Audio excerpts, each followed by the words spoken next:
Salut à tous, j'étais tranquillement en train de tester mes consoles Wii pour de futures ventes. Cherchant un jeu dans ma collecte, j'ai mis la main sur ce Quantum of Solace 007, j'avais jamais pris le temps d'y jouer, voilà l'occasion. Dès le lancement, j'ai été surpris. La musique de James Bond te met direct dans l'ambiance, avec cette intro ultra rythmée façon cinéma, franchement, ça m'a donné envie de vous faire une petite vidéo. Alors, pour situer rapidement, Quantum of Solace est sorti en 2008, édité par Activision et développé par Binox pour la version Wii. Le jeu mélange les films Casino Royale et Quantum of Solace, donc tu revis un peu les deux histoires. Côté gameplay, c'est un FPS à la première personne. Mais dès que tu te mets à couvert, la caméra passe en vue à la troisième personne. Plutôt stylé, surtout pour l'époque. Sur Wii, il utilise tous les boutons de la Wiimote et du Nunchuk, donc parfait pour tester une console. La visée se fait au pointeur, super précise quand tu la maîtrises. Et tu peux même utiliser le Wii Zapper. Je vais pas vous mentir, la prise en main est un peu galère au début, surtout pour viser et bouger en même temps. C'est clairement un jeu qui aurait gagné à être jouable avec la manette classique Wii. Et d'ailleurs, petite anecdote, quand Activision a sorti le remake de GoldenEye 007 2 ans plus tard, ils ont proposé un pack avec une manette dorée. Clairement, c'était une réponse à ce genre de difficulté.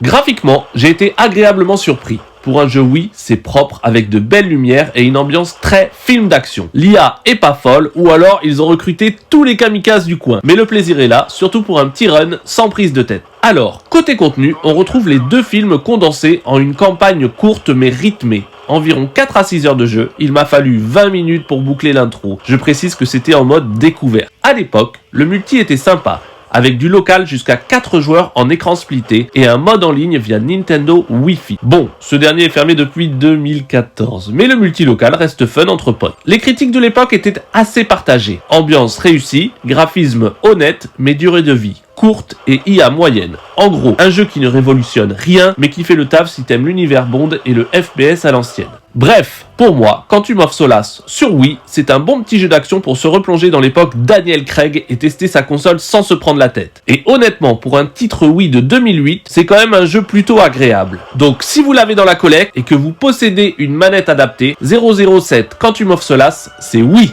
Enfin oui. Un petit cocktail de like, mais pas à la cuillère, au shaker. Allez, à plus tard sur GT Rom Gaming.